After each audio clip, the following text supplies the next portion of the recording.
Pastors on Porn is a podcast that's geared to provide hope and help for people like yourself, current pastors and ministry leaders who are struggling to walk in freedom. So now I want to introduce my friend, your host, fellow Bravehearts mentor, and fellow pastor, Vern Tomke. Hi there. My name is Vern Tomke, and I would love to share my story with you.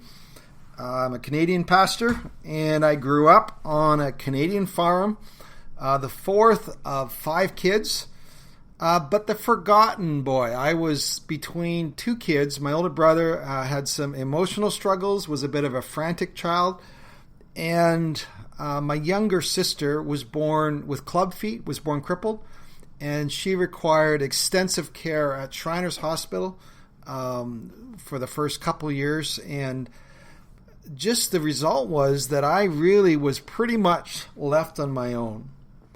Mostly out of sight, out of mind, do your chores, you know what that's like, and we'll be good. Well, I was first introduced to porn probably when I was 9 or 10. All I remember was my first view of porn was I thought I'd died and gone to heaven. It felt like an otherworldly experience. But looking back, I realized that it was the perfect comfort and escape from my sense of feeling alone and adrift. My parents began to drift towards their eventual divorce, and I found myself spending more and more time reading and masturbating to my favorite stash of penthouse magazines. I would create my own hideout places, my own stashes at different places. Other times I would even let myself in other words, break in to my neighbor's place. They rented office, and I knew they had a stash of porn magazines that I could access whenever they were at work. It was a growing interest, becoming an obsession, but I was never caught.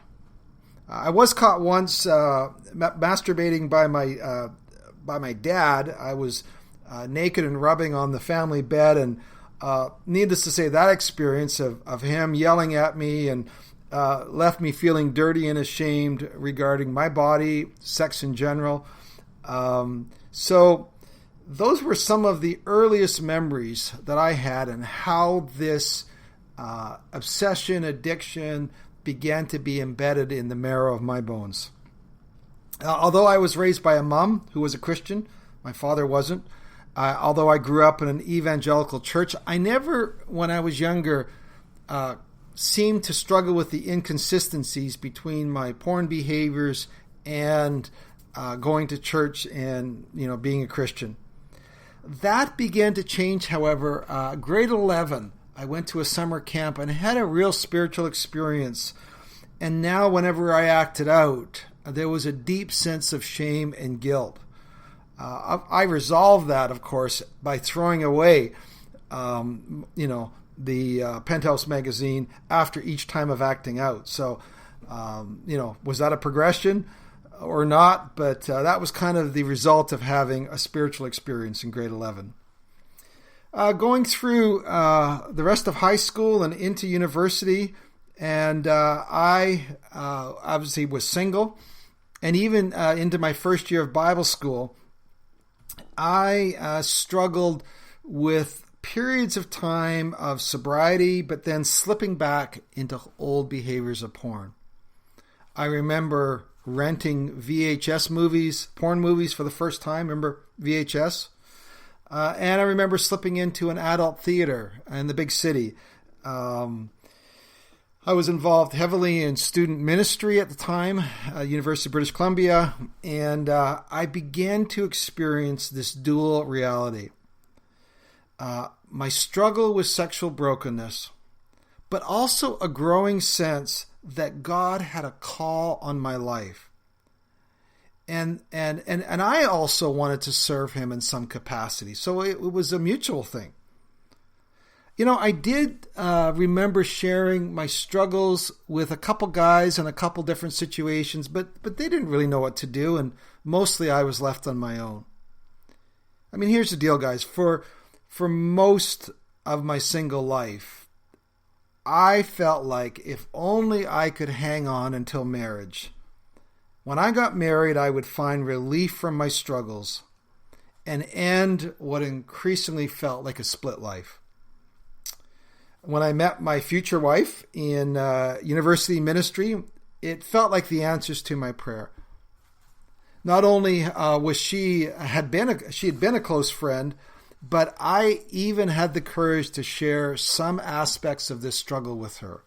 She'd grown up in a completely pagan family, and she figured that all guys probably struggled. So it felt like I was going to be off the hook, and especially when I got married, it would all be clear sailing from there.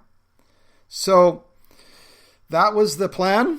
Got married at 25, and then both me and my wife moved and started in the teaching profession.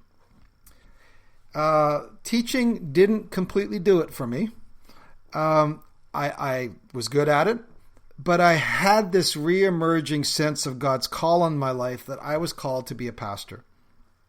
You see, years earlier at 19, I had clearly heard from the Lord, John 15:16.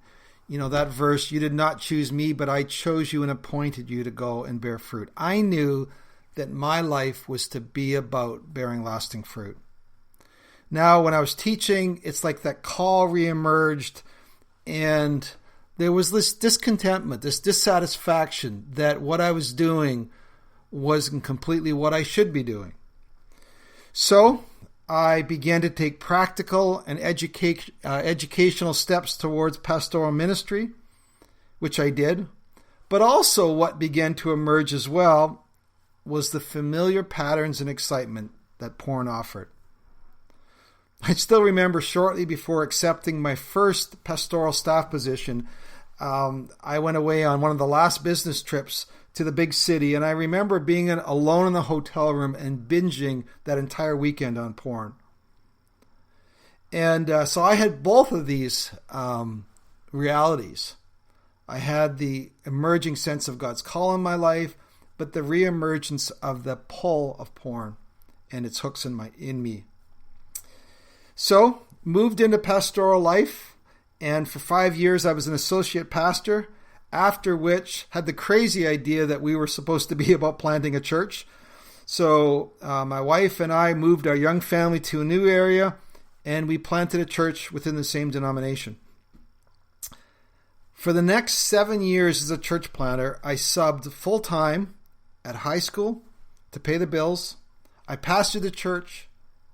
I preached almost every Sunday, and we sought to raise our young family. By the time I turned 40, I hit what I call my perfect storm. Remember that movie, The Perfect Storm? 3 different storm systems? Well, for me, the perfect storm was when 3 different storm systems descended on my life. First of all, I was totally burnt out from years of being bivocational with all of its competing demands. Second, I hit an entirely new emotional experience, a full-blown midlife crisis. I was depressed. I felt like a complete professional failure. And I felt like the lasting results of my pastoral efforts were pretty much a waste. Hey, wasn't I supposed to be about producing lasting fruit? It felt like none of that had happened. I cried more in 1 year than I cried in my whole life previous to that. Finally, the third storm system was the emergence of high-speed internet. And I realized with high-speed internet and file-sharing technology and a lot of time alone in my office that I could download my fill of adult movies. And that was a chemical hit like nothing I had experienced. You know, looking back, there was a certain symmetry to it all.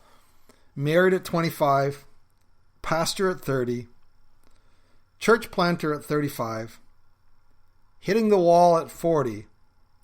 Question is, what would be next? Well, what would 45 look like? Needless to say, I was in deep trouble. I know it sounds strange, And we're going to talk about this on some future episodes. But I felt strongly that leaving the ministry wasn't really an option that God wanted for me. Even then, I knew that part of my story was going to be God helping me, healing me, and using me all in one tangled, grace-infused jumble. But I needed help. And so towards regaining some sort of equilibrium, my wife agreed to drive with me 1 hour into the big city and get counseling from a man known for helping people with sexual brokenness. He invited me to go along for a whole week training event where we looked into some of the sources around this brokenness. It was truly the longest week of my life. I even started to go every Thursday noon hour to an AA group. I didn't struggle with drinking, but I went for almost an entire year to AA simply to learn about the steps. If I was asked to share, I would simply say, hey, my name's Vern, and I'm a recovering sinner. But mostly I was there to learn. And I actually found many of the principles around honesty and humility completely relevant in my own journey and why I was stuck. Over the years, I began to become a bit more stable, still occasionally acting out, but now I also felt like I needed to begin to talk to others about my journey. I even went as far as writing an article in our local newspaper where I referenced some of the problems that porn introduces into relationship, some of my journey. I was fairly cryptic, but it was clear enough if you wanted to read into it, and an offering to help people. My 45 did come along, and despite my less than perfect recovery, I started a group called Band of Brothers for guys who wanted to be set free from the pull of pornography and sexual brokenness. Band of Brothers has been a regular weekly group that I have led every Saturday morning for the last 14 years. I think we've missed 2 or 3 weeks in 14 years. I think that's pretty good. Now, here's the honest truth of a lot of those years. I occasionally, as their leaders, was still acting out. And it's especially hard, even as the leader of the group, and for some of them, their pastor, to say that it had been a red week. Now, I'm not sure that starting a recovery group when your own recovery is still spotty is the best route to go. But it's all we had in our city. And I knew that I was helping people, but I felt like I was barely further along than where some of these guys were. It's like I was attempting to climb Mount Everest, and I was only maybe a base camp or 2 ahead of most of the guys, but I was still looking longingly up at the summit, and occasionally the wind would blow away the clouds, and I go, oh man, I wish that I could hit the summit. Now, over the last couple of years, I am excited to say that I finally began to turn a corner. As I speak today, I'm working on my 2nd year of complete freedom from unwanted sexual behaviors in my life. Now, I first of all, chalk this up to, obviously, to God and His continued love and grace in my life. I also chalk some of this up to finding a mentor. Someone ahead of me who can act as a bit of a Sherpa guide. Now, a Sherpa guide is someone who has not just been to the next base camp, but has actually reached the summit, and they've experienced sustained recovery and sobriety. So a mentor, along with now what is a regular intake of podcasts to sustain my thinking, my Saturday morning group, and other habits, have given me a new sense of traction. It's like I've managed to switch the hubs on my 2-wheel drive to 4-wheel drive. I don't know if they still do that, but you get the idea. Today, I see myself as increasingly helping guys who feel the call of God in their lives, but also struggle with a deep sense of brokenness that trips them up, that drives them to despair, and causes them to want to give up and walk away from what God has for them.